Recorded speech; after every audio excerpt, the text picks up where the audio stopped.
Hey friends, welcome to Misty Ridge Homestead. Grab you a big old glass of iced tea and let's talk just a little bit.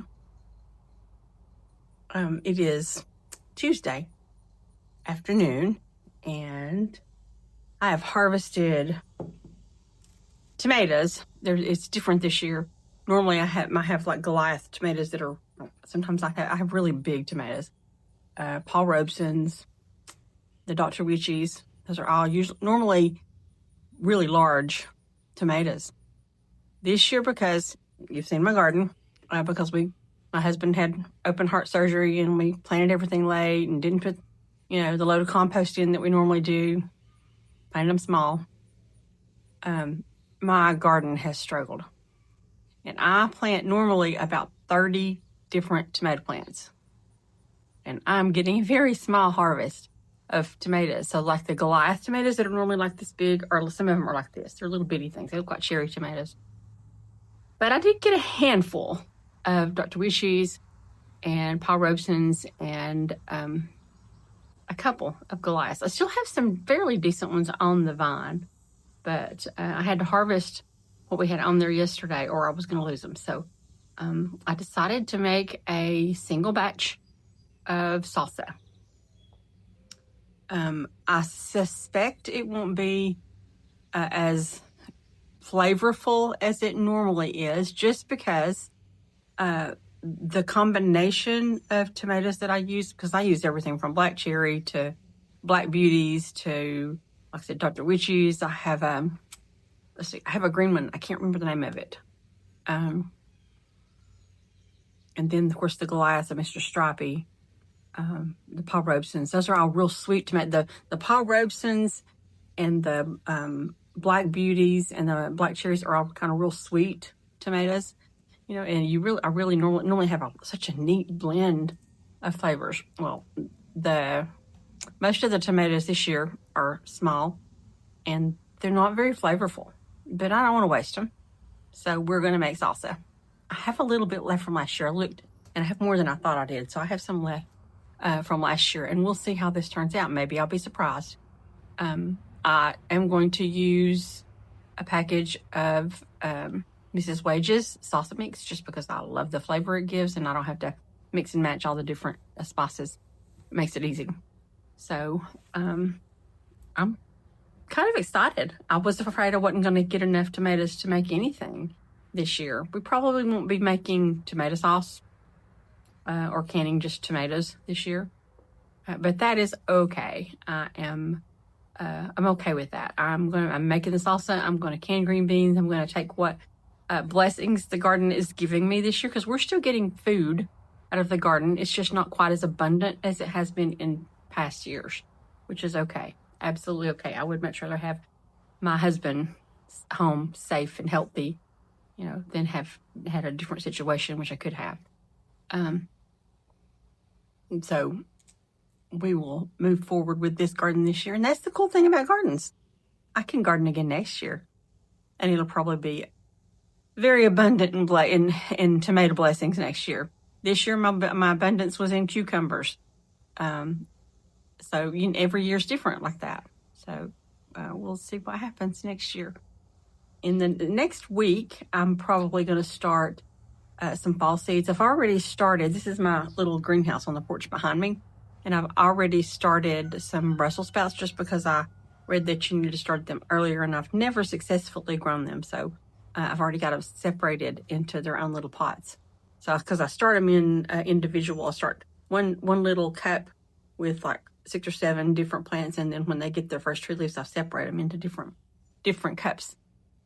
And that normally works for me, except when your husband's in the hospital and you don't get them separated and they stay small. But that's okay. So we've got the Brussels sprouts started, and in the next week I'll be probably starting all of the brassicas, and I'll try to record that and share that with you. Last year when I started my fall garden, we had a high tunnel. The high tunnel got blown completely over and away. So we are discussing whether or not to purchase another one and try that right again, or if I'm just going to plant them out in the garden and see what happens. Either way, I'll be planting lots of cabbage and cauliflower, and what's the one that my grandkids called calls the alien broccoli. It's Romanesco. Wait till you see it. It looks like if you're not familiar with it, it's a really cool looking broccoli. Although I grew it last year and it was just about to start blossoming and making the broccoli when my cows got into it and ate it. So these things happen when you have a homestead. They just do. They just happen, and you just have to roll with it and move on. And say that's okay. We'll try it again next time. So, but because my summer garden has been a little sad in some areas, I'm really looking forward to the fall garden. It'll be a little cooler to work into. So, because it's hot today. It's like 90 degrees outside. My grandsons were going to come over this afternoon and help me pick some blueberries. And I said, yeah, he can come over and get in the pool, but it's 90 degrees. You probably don't want to be out there in the heat of the day picking those blueberries. But we've been picking the blueberries. So far we've got about 2 gallons frozen, and we may get another gallon. We'll see, because we got a lot of blueberries this year. And they're so sweet. They're just delicious. And there's not anything as good as a blueberry cobbler, or on a really cold winter day with a fire in the fireplace, for breakfast, or even for dinner. Sometimes we do it for dinner, having a bowl of oatmeal with blueberries. Oh my goodness, it's yummy. Yummy, yummy, yummy. So, but I'll make a video when we get all those blueberries picked and show you what we do with them. And we'll probably do that in the next couple of days too. And then the other thing I wanted to do this week, and we'll see if I get to it, is it's time my basil is out of control. So it's time to pick and process a lot of the basil and turn it into yummy pesto. So I bought a bunch of Parmesan cheese, and last year we made it in the little 2-ounce cups, and that seemed to work good because that give us just enough for what my husband and I needed. And I did some little bit larger ones for my daughter and their family. And we just freeze it. We just put them in the little cups and freeze them that way, and it worked great. So, but we're out. So it's definitely time to make some more.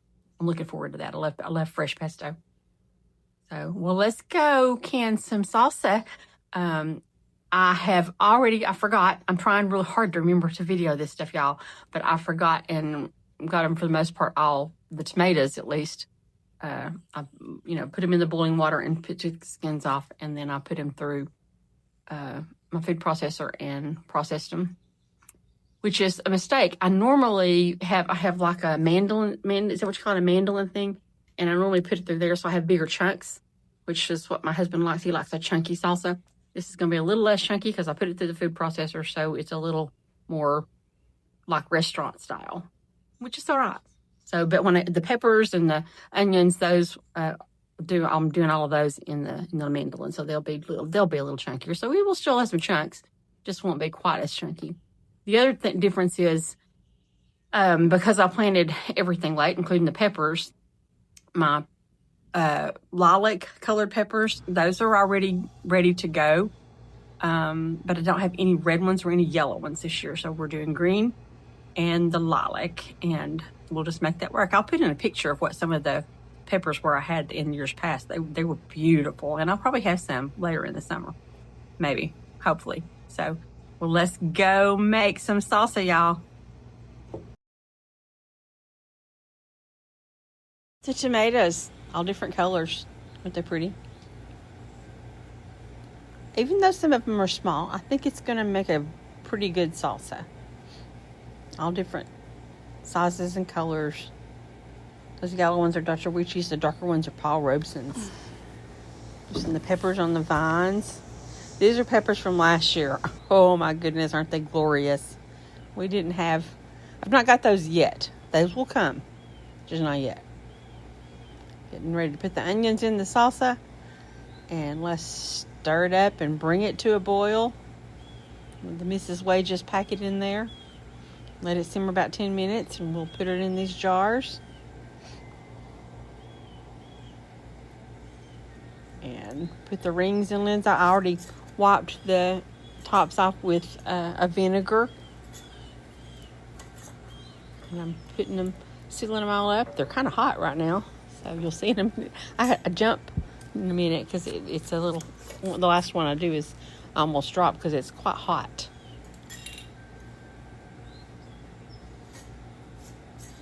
When you're putting your rings and lids on, you don't get them too tight. You just get them finger tight. I actually just do them one time and then just give them one extra little oomph to close them there. And I needed another ring because the one I had was bent, and you don't want to try a can with a bent lid or it won't work. I've had that experience.